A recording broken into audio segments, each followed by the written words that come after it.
Who said chocolate molds are only for the kitchen? Today, a simple baking mold is becoming a nature-inspired resin piece. Stay with me and watch it come to life. Hello everyone, welcome back to LisinCult Resin Lab. I'm Lida and today we are doing something a little unexpected. Using a simple silicone chocolate mold to create elegant resin coaster like this. Yeah, I know, it's a chocolate mold. But the results are so good you would never guess those coasters started out in one. Let me show you how. This mold has a beautiful organic vein pattern, like the natural lines you find in the nature. And once it's filled with resin, it looks so elegant and high-end. Just keep in mind, this type of mold gives a matte finish instead of shiny, but you can choose which side to show, the soft matte look or the glossy front. I made two versions for this experiment, one with the flat mold and one with the rim mold. The technique is the same, but the layering steps change depending on the mold, and that's what gives each piece its depth and style. In this tutorial, we will go through both styles. So let's get started. First, we need to create our vein pattern. I'm using low viscosity resin because it's easier to pour and helps prevent bubbles. And I added a little black paste to my resin mixture. Since the grooves are narrow, I will use wrench to pour slowly and stay in control of resin. Start with the larger area, then use the dotting tool to guide the resin through the thinner lines and connect everything. Just be careful not to let the resin float over the raised parts.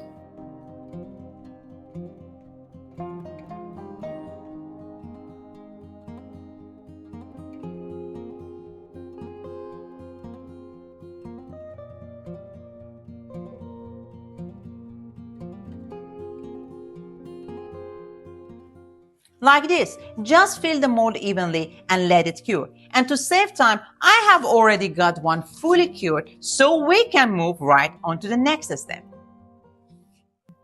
Okay, the front side is a glossy part and the back side will give you a matte look. Let's demold it.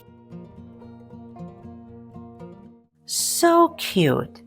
And you can see this is the matte part. It is thin and still a bit bendy.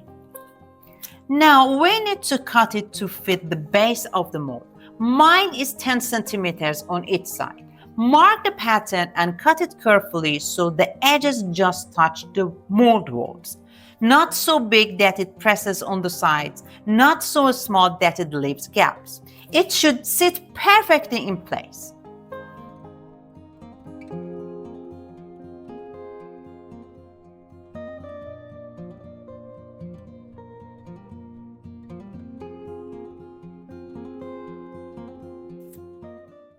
Okay, I mark it.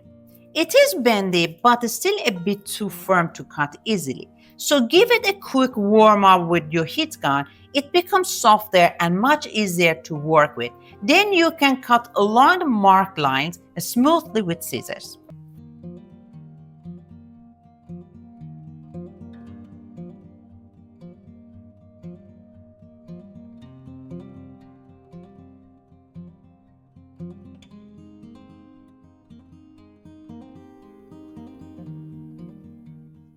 Okay, let's try them.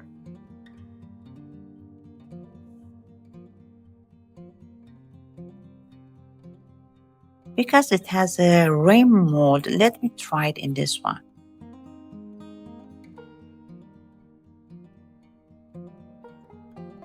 Oh, this one nicely sits on the base. For this one, I want the cutting edge touch the wall of the mold.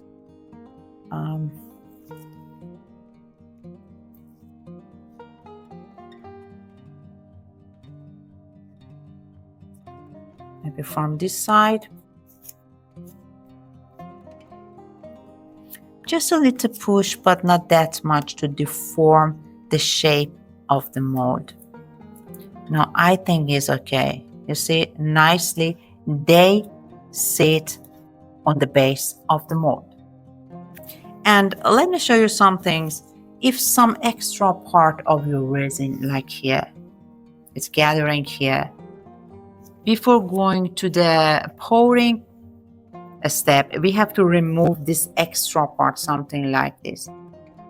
Very nicely you can remove it with a sanding pen or your dotting tools, you see, or this one. Now it's clean, no extra part. Okay, everything is ready, so let's move on to the layering process. Let us start with the flat mold. For this mold, we will begin with a thin layer of gold paste as the base. We only need to fill about half of the mold, and I'm using a fast cure resin with the 5:3 mixing ratio, and 45 grams of resin mixture is enough for this first layer. And I'm mixing a small amount of this gorgeous gold paste into the resin mixture.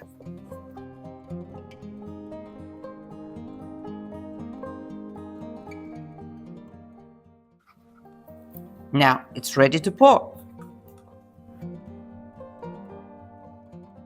Give it a quick touch to pop any bubbles.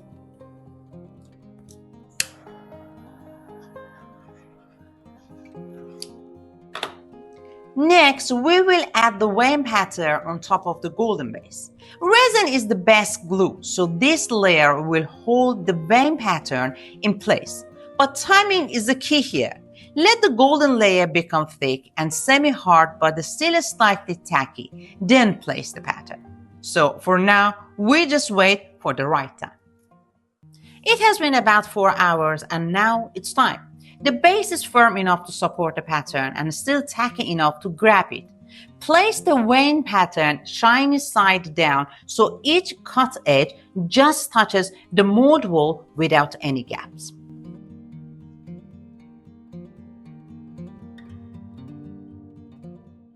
Press it gently so it sticks evenly to the golden base. Don't push it too hard or will deform the layer.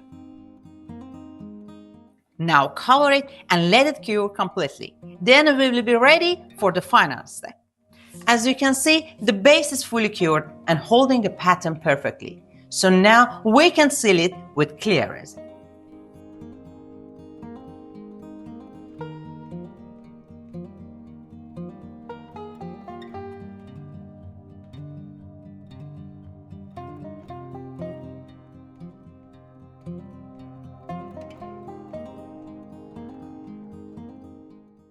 Check every curve and edge of the pattern for trap bubbles. Give it a quick touch, cover the piece, and once this layer is set, get ready for demolding time. For the rim mold, the layering process is a little different. First, we will build the frame of the mold. And for this step, I'm using low viscosity resin because it flows easily and helps reduce bubbles. And I'm going to add small amount of black paste to my resin mixture.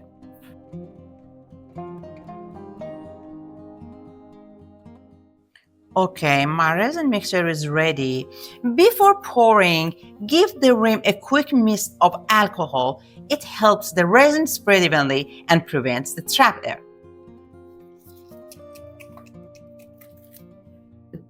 Then pour the resin mixture just enough to fill only the rim area, making it level with the base while keeping the center untouched.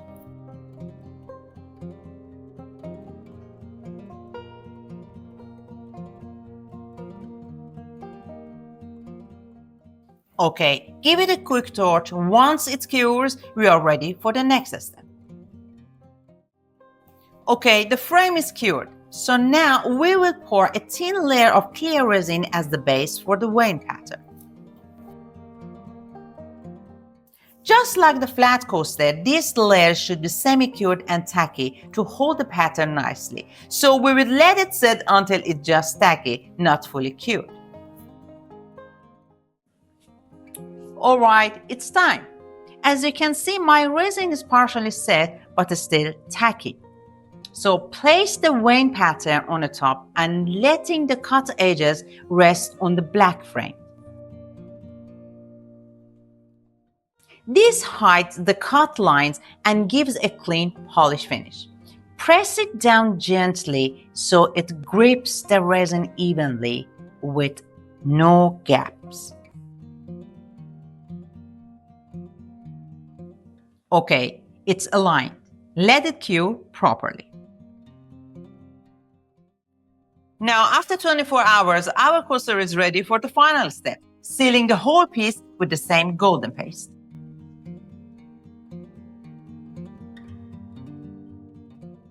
Give it a quick torch and cover it. Once this layer is fully cured, we will pop it out of the mold and see how it turned out. See you then!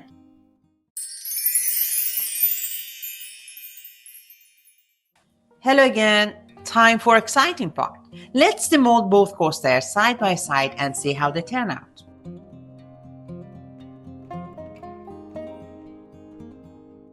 First, the flat mold style. In the flat mold, the top of the mold becomes the front of the coasters. So here you are seeing the matte side of the black one pattern over the gold base. The surface looks smooth, even, and softly elegant. And the pattern almost feels like a drop of skin design floating on the gold, doesn't it? So cool. Now the rim mold. With the rim mold, it's the opposite. The bottom of the mold becomes the front side of your coaster. This time you are seeing the glossy side of the vane pattern. The black rim framed the gold center beautifully, and the overlapping vane add extra depth and very polished, luxurious look. So nice. Both pieces turn out beautifully, and you can clearly see how differently this dwarf skin vane pattern behaves in a flat mold compared to the rim mold. To wrap up this tutorial, keep these key tips in mind. Resin choice. Use low viscosity resin. It flows into the tiny grooves, reduces bubbles, and puts less stress on the delicate molds. Surface finish. Matte or glossy. Baking molds usually give a matte finish, but you can often choose between the matte bottom or the glossy top side. Shaping. Warm, bend, set. Lightly warm the demolded piece with the heat gun, then trim or bend it into the shape and let it set. Use these tips to turn simple baking molds into the stunning resin pieces like this. Gold shimmer holds the light. Black shadow shapes the pattern. Glassy surface, satin cold, perfect contrast. Now I have a bonus project for you. Look at this candle holder that I made with the same design. The base is just like the coaster, only in the bigger mold, flat or rim, whatever you have. For the standing ring, use one full strip of the black one pattern. Warm it gently with the heat gun until it softens. Choose whether you want the matte or shiny side facing out. For this one, I choose the matte side. Then curve the strip and bring the ends together. Let me show you.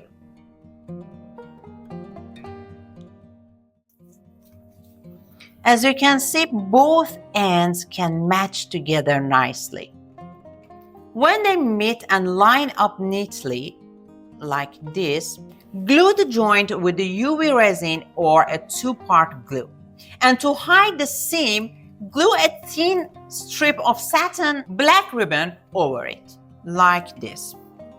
Look at this. And finally, attach the ring to the base with the UV glue or a thin layer of epoxy.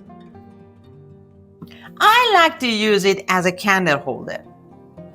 It gives such a beautiful effect in a darker corner, but you can style it however you like.